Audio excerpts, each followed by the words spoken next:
दोस्तों, टाइमिंग का इशू ये एक ऐसा इशू है जो हर बंदे के अंदर पाया जा रहा है। टाइमिंग ज़ीरो हो चुकी है, किसी की टाइमिंग बिल्कुल नहीं रही, ये किसी के 1-2 सेकंड में ही मामला डिस्चार्ज हो जाता है। अब ये बचपन में गलत कार्य करने की वजह से बहुत ज़्यादा हो रहा है। तो दोस्तों, जिन्होंने गलती की है और जिनको इस परेशानी का सामना करना पड़ रहा है, टाइमिंग ज़ीरो हो चुकी है, या जिनको जरियान एहतलाम की परेशानी है यानी नाइटफॉल ज़्यादा होता है, या पेशाब से पहले बाद में कतरे जाते हैं, बदन में कमज़ोरी बहुत ज़्यादा आ गई है, ये नौजवानों को अक्सर पाया जा रहा है बचपन में गलती करने की वजह से। और शादीशुदा जो हजरात हैं उनको टाइमिंग का इशू बिल्कुल हो रहा है। अब बचपन में पहले जो गलत कार्य की थी, इस वजह से या खान पीन की वजह से ये प्रॉब्लम सामने आ रही है। तो आज मैं इसका सोल्यूशन करने के लिए बहुत ही अच्छा ज़बरदस्त वाला केवल छोटा सा नुस्खा लेकर आपकी खिदमत में हाजिर हुआ हूँ। दोस्तों, नुस्खा छोटा है, बिल्कुल आसान, घर पर बनाइए, इस्तेमाल कीजिए। बड़े बड़े नुस्खे इंशाल्लाह इसके सामने ज़रूर फेल हो जाएंगे, मगर तरीका वही होना चाहिए जो मैं आपको बतलाऊँगा। परहेज़ इस्तेमाल का तरीका सही होना चाहिए, दवाई तभी अच्छा काम करती है। चलिए बिना देर करते हुए जान लेते हैं नुस्खे को कैसे इस्तेमाल करना है, कैसे आपको इस्तेमाल करना है, कैसे बनाना है और क्या तरीका है।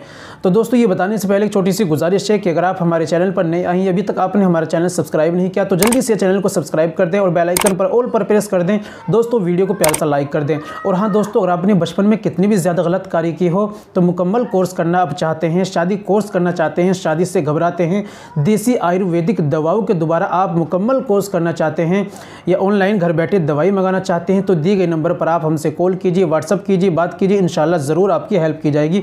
चलिए दोस्तों, जान लेते हैं आज के नुस्खे के बारे में। तो दोस्तों, सबसे पहले आपको लेना है सिंघाड़ा खुश्क, यानी सूखा हुआ सिंघाड़ा आपको लेना है। ये लेना है आपको 6 ग्राम, ठीक है। मैं छोटा बता रहा हूँ, आप ज़्यादा भी ले सकते हैं इसी एतबार से। फिर दूसरी चीज़ आपको लेनी है कमरकस, ये आपको लेनी है 6 ग्राम। तीसरी चीज़ आपको लेनी है ताल मखाना, ये आपको लेना है 4 ग्राम। फिर आपको लेना है सालम मिस्री, ये आप ले लीजिए 4 ग्राम। फिर आप ले लीजिए माजू सब्ज़, ये आप ले लीजिए 3 ग्राम। फिर इसमें आपको मिलानी है कोज़ा मिस्री, जितनी ये दवाई बैठी है उतनी ही मात्रा में आपको लेनी है इसके अंदर कोज़ा मिस्री। दवाई आप ये पंसारी दुकान से आसानी से मिल जाएगी। लाइए, घर पर लाकर कूट पीस कर बारीक करके पाउडर बना लीजिए और ग्राइंड कर लीजिए मशीन में, और इसको अच्छी तरह मिला लीजिए। दवाई आपकी रेडी बिल्कुल तैयार हो चुकी है। इस्तेमाल का तरीका दोस्तों, 1 चम्मच सुबह में खाली पेट दूध से, हल्के निवाई गर्म दूध से आपको लेना है। 1 चम्मच रात में सोते समय आपको हल्के नीम गर्म दूध से आपको लेना है। परहेज़ आपको लाजमी करने हैं चाय का, गोश्त, मांस, मछली, अंडा, खट्टी चीज़ें, बादी चीज़ें, तली भुनी चीज़ें, गंदी फिल्में, गंदे ख्यालात, हाथ का इस्तेमाल, इन तमाम चीज़ों का परहेज़। शादीशुदा है तो बीवी का परहेज़ करें, 40 दिन नुस्खे का इस्तेमाल करें, इंशाअल्लाह बहुत अच्छा इससे आपको उम्दा फ़ायदा मिलेगा।